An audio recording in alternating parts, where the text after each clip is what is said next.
Can you imagine walking into a place you built with your own sweat and tears, only to be treated like you don't belong?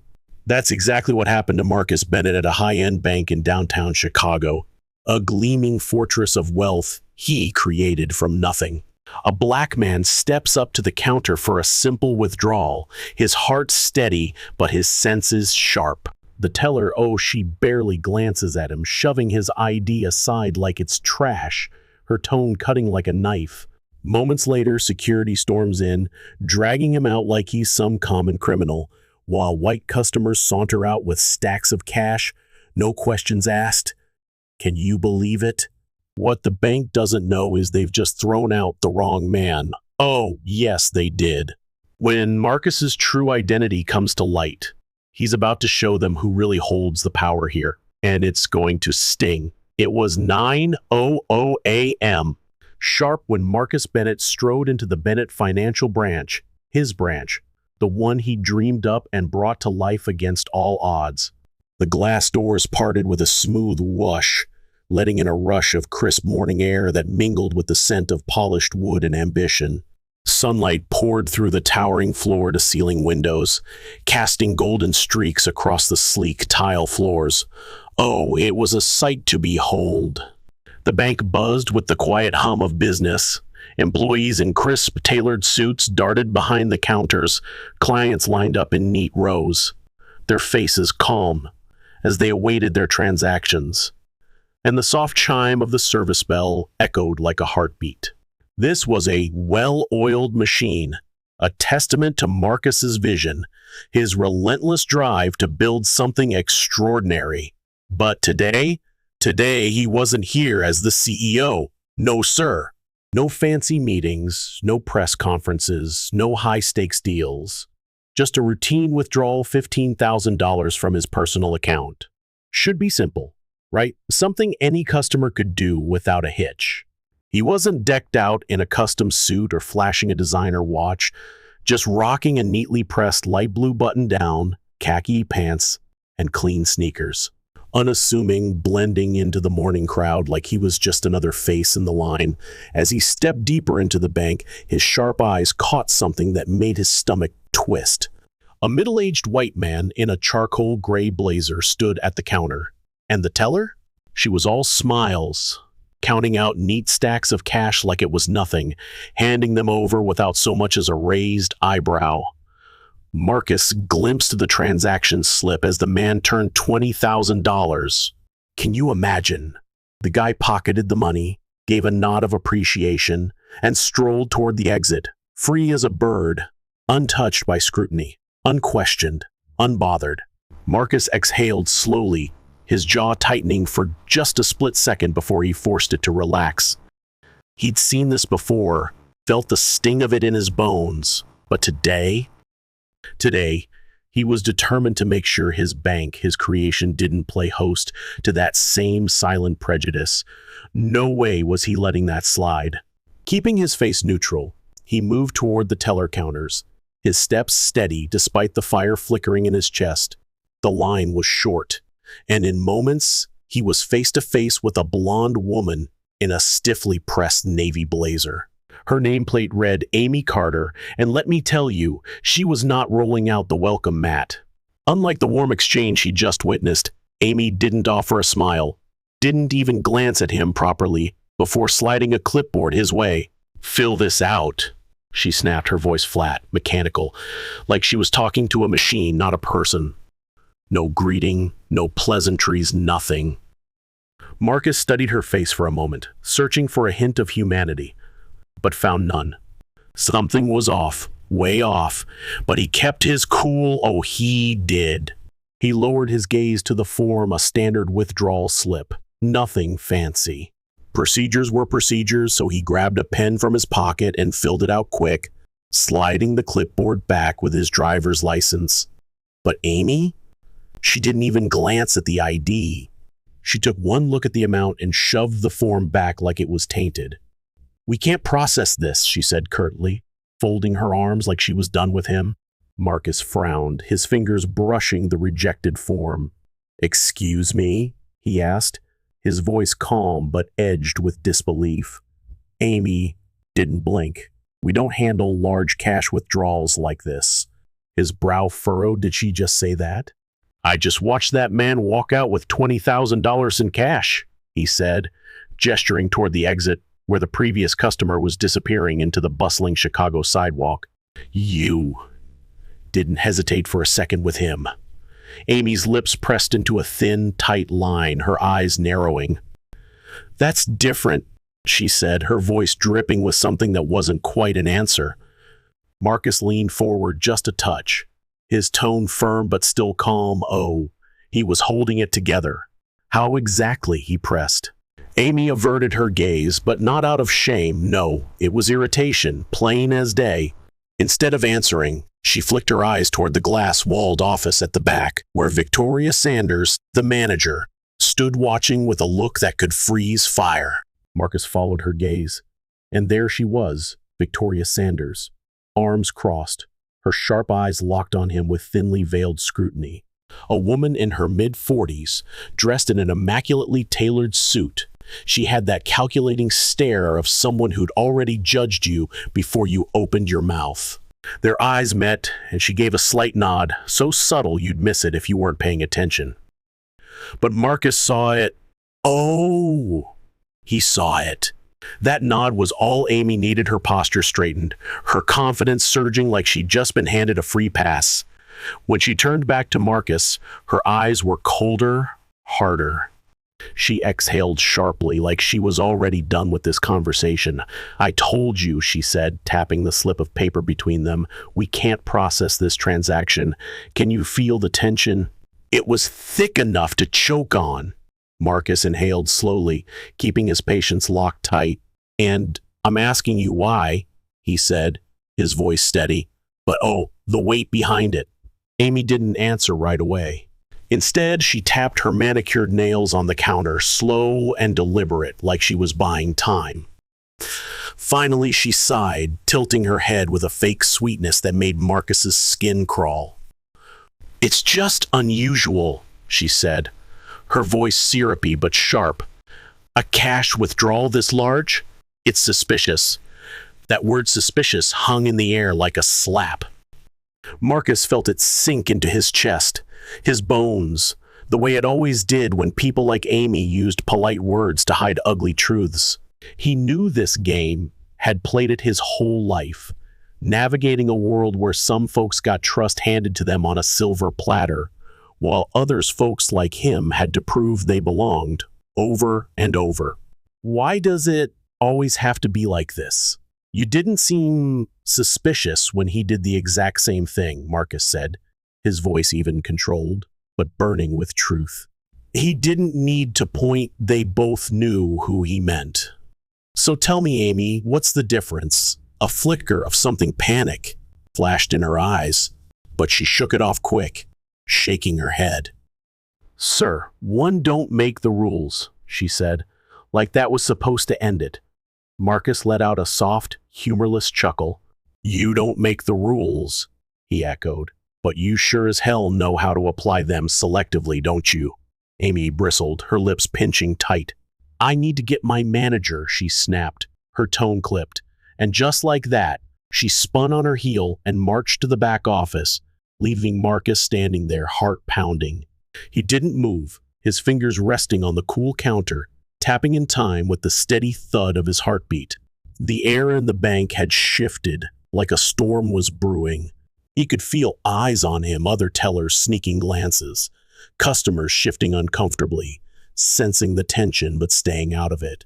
A few feet away, a white woman in her early 50s, Lisa Parker, her name tag Reed, watched him with curiosity, her hands clutching her purse strap like she was debating stepping in.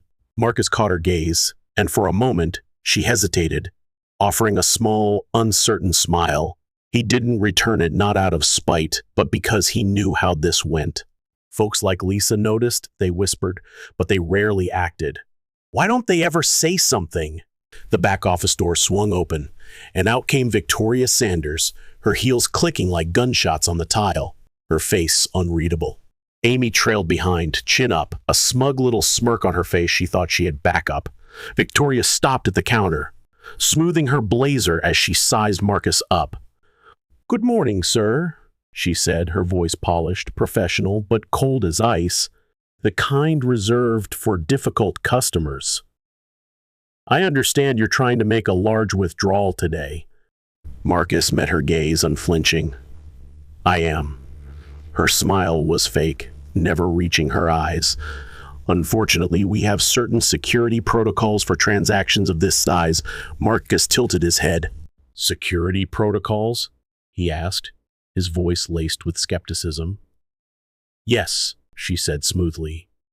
"For the safety of our customers and staff, we have to be extra cautious with high-value withdrawals."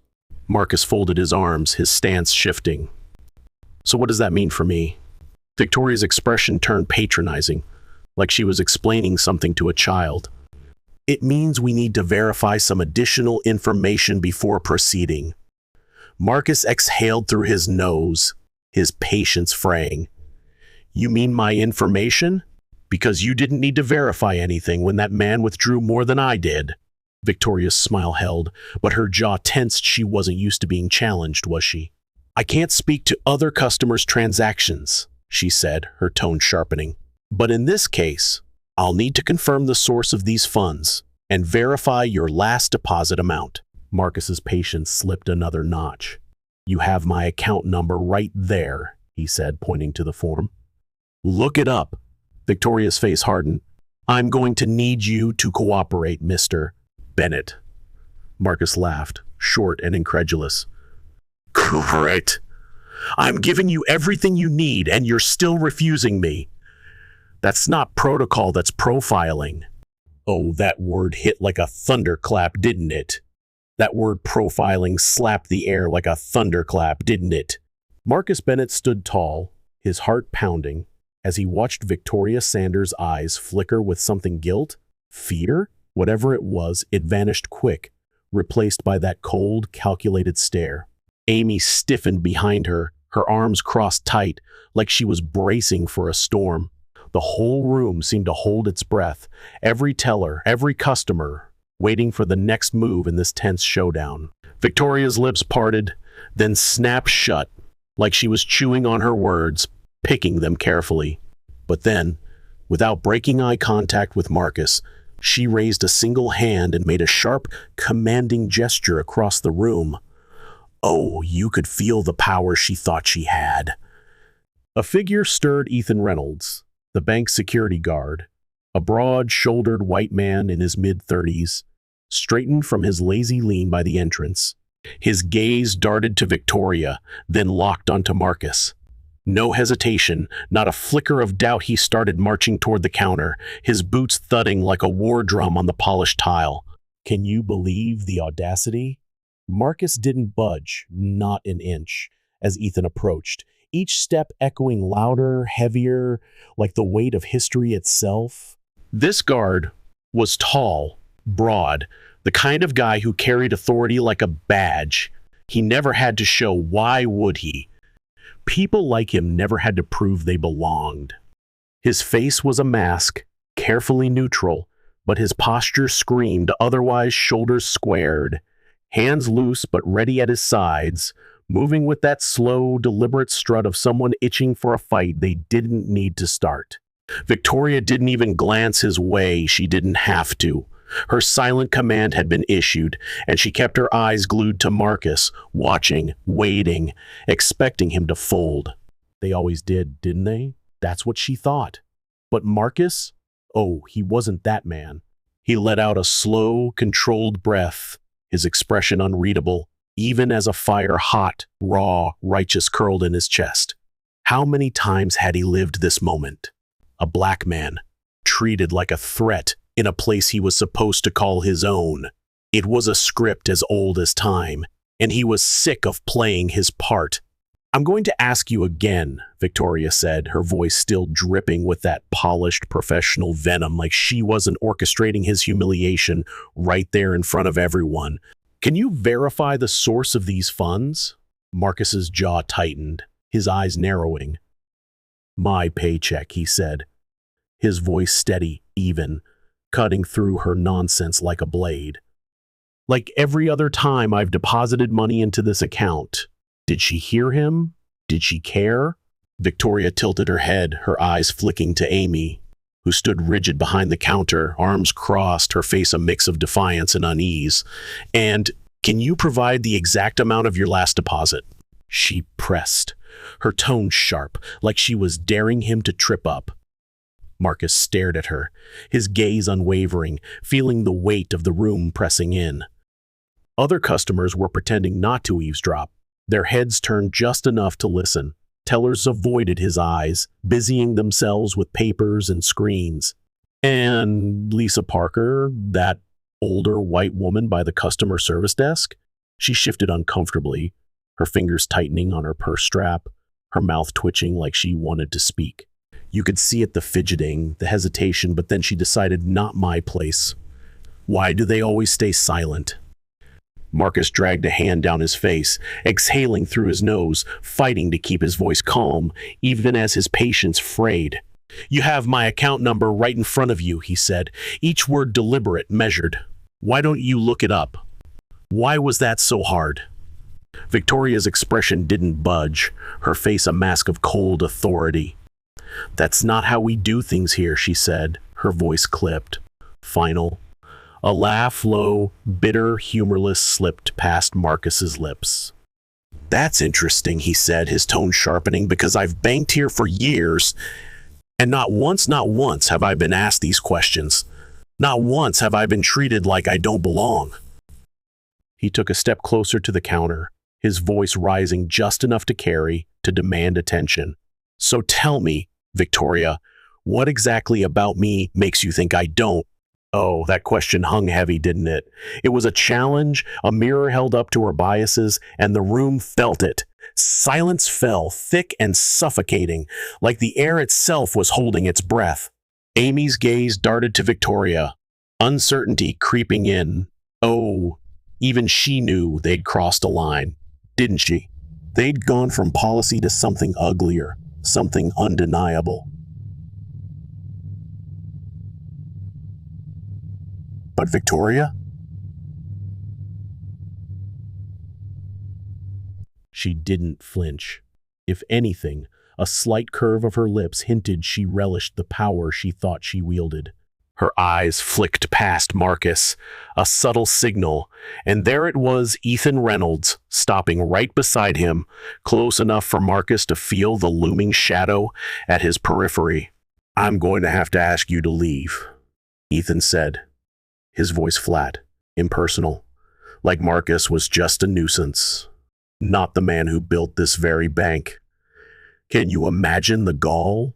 Marcus turned his head slowly, meeting Ethan's eyes for the first time, searching for a shred of awareness, a hint of doubt, anything human. Nothing. Just a blank stare, a man following orders without question. But Marcus knew, he knew Ethan didn't make this call. Victoria did, Amy did, all of them did. From the moment he walked through those glass doors, they decided he didn't belong, that he didn't deserve the same courtesy, the same trust, the same ease given to the white customer before him. And why? Skin. That's it, nothing else. Now they were tossing him out like garbage. Marcus inhaled deeply, then exhaled, his patience thinning to a thread. He'd played this game long enough, hadn't he? He reached into his pocket, slow and deliberate, pulling out his phone. With a tap, he unlocked it, raised it slightly, and hit record. You're refusing to process my withdrawal, he said, his voice calm but clear, ringing out for all to hear. Despite having my identification, my account information, and despite processing an even larger withdrawal for a white customer right before me. Amy tensed, her eyes widening. Victoria's jaw twitched just a flicker. Ethan's stance stiffened, his confidence wavering. I'm going to ask you again, Ethan said, his voice less certain now. Step outside. Marcus's grip tightened on his phone, his knuckles whitening. And if I don't, he challenged, his voice steady but burning with defiance. Ethan didn't hesitate this time. His hand shot out, wrapping around Marcus's forearm, fingers digging in with just enough force to make it clear this wasn't a request anymore. Marcus barely had time to brace himself before he was yanked backward, his shoulder slamming into Ethan's solid frame. The guard spun him toward the door, shoving him forward with enough force to make him stumble. A sharp gasp cut through the silence. Someone in the crowd, shocked. Someone muttered, "What the hell?" But did anyone step in? No, of course not. Marcus's feet scrambled for traction, but Ethan shoved again, harder this time, until his back crashed into the glass door. The impact sent a jolt up his spine, sharp and searing, but Marcus refused to let it show. He wouldn't give them the satisfaction, never. The door swung open, and the cold Chicago morning air hit him like a slap, biting at his skin. Behind him, Ethan stood in the doorway, arms crossed, staring down at him with that same impassive disinterest, like Marcus was nothing. And then, the final insult, his ID, the very proof of who he was, the thing they refused to even glance at, was tossed to the ground at his feet.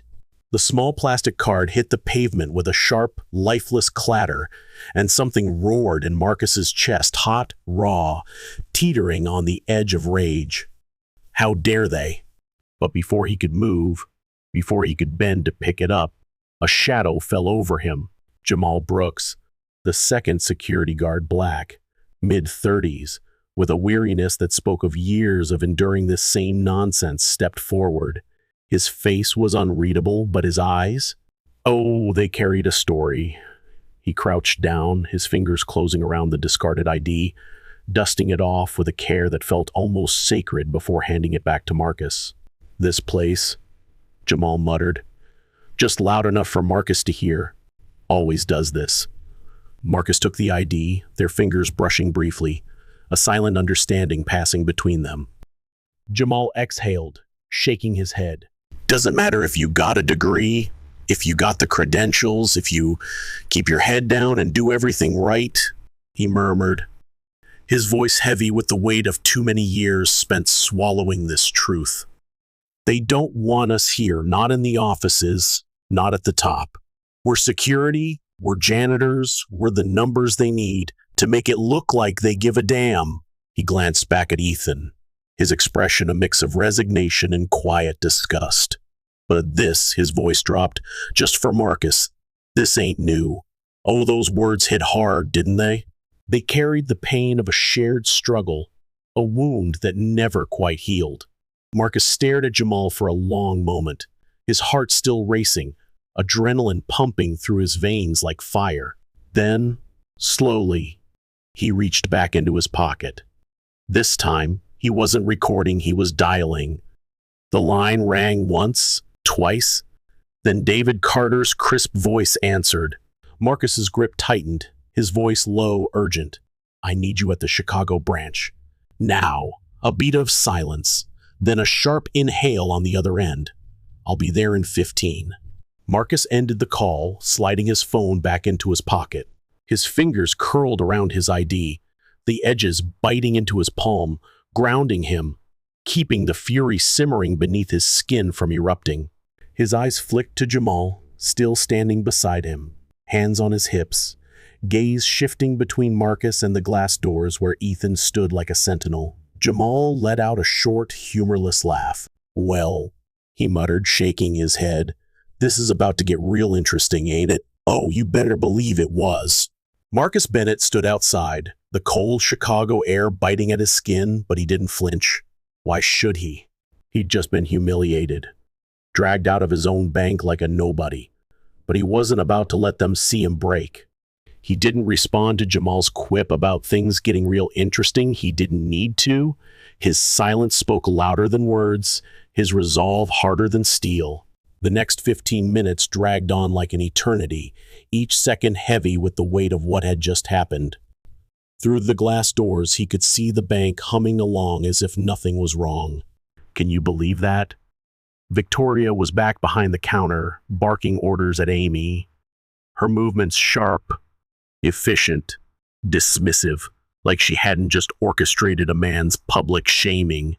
Ethan stood by the door, arms crossed, his eyes flicking toward Marcus now and then, but never daring to hold his gaze. Coward!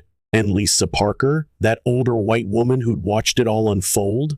She'd vanished, probably slinking away because it was easier to avoid the mess than face the truth. Typical, isn't it? People see injustice and just disappear. Then, finally, a sleek black car screeched to a stop at the curb, its glossy finish gleaming under the morning sun. The driver barely had time to park before the door flew open, and out stepped David Carter. Oh, this man was a force. White, early 50s, with salt and pepper hair and a sharp suit that screamed authority. David didn't need to demand attention. It followed him like a shadow. His eyes, piercing and unyielding, locked onto Marcus, and his expression tightened with a mix of fury and regret.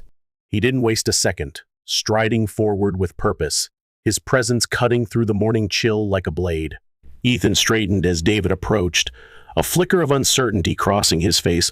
Oh, he knew something was up. He must have recognized David, must have realized this wasn't just another customer, but David didn't even glance at him. He blew right past, the glass doors parting for him as the bank's atmosphere shifted, the tension spiking like a storm about to break. Can you feel it? Marcus followed, his steps measured, controlled, though his chest burned with anticipation. Justice was coming, and he could taste it. Jamal hesitated for just a heartbeat before trailing behind, his eyes wide with curiosity. The second Victoria caught sight of David, her face flickered confusion, realization. Whatever it was, she tried to hide it, straightening up and smoothing her blazer like she could polish away her mistakes. Amy, hovering behind her, went stiff as a board, her eyes darting nervously. "Mr. Carter," Victoria greeted, her voice forcibly even, but... Oh, you could hear the cracks in that professional mask. "I wasn't expecting," David cut her off, his tone cold as ice, sharp as a razor. "Clearly," he said, "because if you had been, this wouldn't be happening." Boom! That shut her up quick, didn't it? Victoria's lips parted, then snapped shut, a shadow of discomfort flashing across her face. She recovered fast, though, clinging to her composure like a lifeline. "Sir, there seems to be some misunderstanding," she said, her voice syrupy with false calm. David wasn't having it. "Oh, there's no misunderstanding," he shot back, his gaze flicking to Marcus before locking onto her like a laser. "The only thing I'm confused about is why my CEO was just forcibly removed from his own bank." Silence dead, suffocating silence fell over the room like a hammer. Amy's face drained of color, her eyes wide with panic. Ethan stiffened by the door, his arms dropping slightly. Even the tellers, who'd been pretending to work, froze mid-transaction, their hands hovering over keyboards. Victoria blinked, then blinked again, her perfectly composed facade crumbling like cheap plaster. Her mouth opened, but she was too slow. "Save it," David snapped, his voice like steel, cutting through her excuses. Oh, it was glorious. His gaze swung to Amy, pinning her in place. "You refused his transaction," he said, each word dripping with disbelief. Amy's throat bobbed, her voice trembling. "I was just following protocol." "Protocol?" David echoed, his tone laced with scorn. "Is that what we're calling blatant racial profiling now?" Ouch! That hit hard, didn't it? Amy's mouth opened and closed like a fish out of water, but no words came. David didn't wait for her to find them. His attention snapped back to Victoria, his voice slow, deliberate, lethal. "Tell me, Victoria," he said. "Did you even check his account before you decided he wasn't qualified to access his own money?" Victoria inhaled sharply, her composure shattering like glass. "Sir, one, yes or no?" David's voice was quiet but deadly, leaving no room for evasion. She hesitated, just a fraction of a second, but it was enough. "Guilty as charged." David exhaled through his nose, a slow, calculated breath, his eyes sweeping the room. Amy, Ethan, the tellers who'd watched and done nothing. He let the silence stretch, let it crush them under the weight of their own actions. "You're done here," he said, his voice final. Victoria went rigid, her eyes widening. "Sir, effective immediately," David continued, as if she hadn't spoken. "And if I find out this kind of treatment has been happening to other customers," his gaze flicked to Ethan, "or if any employee under my leadership thinks they can use their position to enforce their own biases." He paused, letting the threat hang heavy. "You won't just lose your job. You'll answer for it legally." Oh, that landed like a punch, didn't it? Ethan looked away, his face flushing with shame.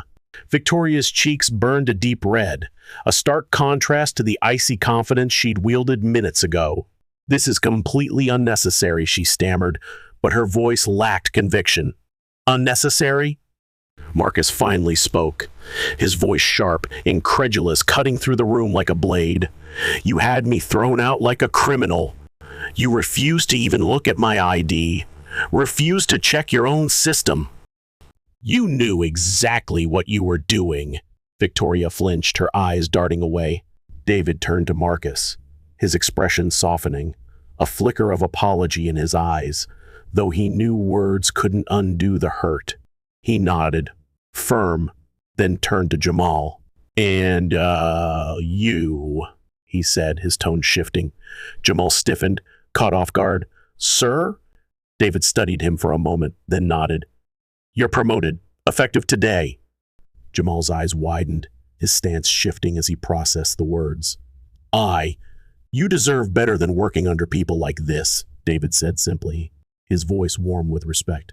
Then he turned back to Marcus, the familiarity in his tone a stark contrast to the cold authority he'd used with Victoria. "Marcus," he said, "you want this branch cleaned out?" Marcus didn't hesitate, his voice steady, resolute. "Completely." David nodded once, like it was already done, then faced the stunned employees. "Everyone involved in this incident is to be reported for bias training. Mandatory." His gaze lingered on Ethan, making it clear no one was exempt. "That includes security." The weight of his words settled over the room like a final nail in the coffin. Victoria opened her mouth again, but nothing came out, silenced at last. Marcus exhaled, slow and steady, then stepped forward, reclaiming his place at the counter with a quiet dignity that spoke volumes. Amy scrambled aside, her hands trembling. David gestured to the computer. "Process his withdrawal." This time, no one dared argue. The crisp stacks of bills were counted out, placed neatly before Marcus, his money, his right, not something to be questioned or debated. Just his. As he took the cash, his gaze flicked to Jamal, who stood there, still dazed, like he was trying to wrap his head around the whirlwind that had just unfolded. Marcus slid one stack toward him, a small gesture with big meaning. Jamal frowned. "Sir?" Marcus held his gaze, his voice firm but kind. "Take the day off." Jamal hesitated, then reached for the cash, his fingers curling around the bills with a quiet gratitude. Marcus turned, his eyes locking onto Victoria's one last time. "You should have checked my ID," he said, his voice low, searing with truth. Then, without another word, he turned and walked out, his head high, his steps sure. This time, no one dared stop him. Oh, what a moment! Justice, raw and real, had walked out that door with him, leaving behind a room full of people who'd never forget the day they crossed the wrong man. Oh, my heart aches, and my blood boils reading Marcus Bennett's story. It's a gut-punch reminder of the insidious racism that still festers in spaces meant to be professional, equal, and just. How dare a man be humiliated in his own bank, his identity dismissed, his dignity trampled, all because of the color of his skin? This isn't just a story, it's a raw, painful truth too many face daily. I'm furious that in 2025, we're still battling these same tired prejudices, where a black CEO has to fight for the respect a white customer gets without question. It's exhausting, it's infuriating, and it's flat out wrong. But here's what stirs my soul: Marcus's strength, his refusal to bow, his quiet fire. It's a beacon. And David Carter's swift justice? Yes, that's the accountability we need. Firing bigots, promoting those like Jamal who see the truth. Those are steps toward change. Yet, I'm haunted by the bystanders, the Lisa Parkers who watch and do nothing. Why stay silent? Silence fuels this poison. We must call out bias, amplify the marginalized, and dismantle these systems with fierce, unrelenting passion.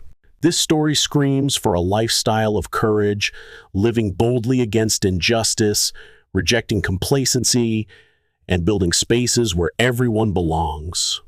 My hope? That we learn from Marcus, that we burn with the same resolve to make fairness not just a dream, but a reality. Let's fight for a world where no one's worth is questioned because of their skin. Let's do it with heart, with fire, with love, because that's the only way change happens.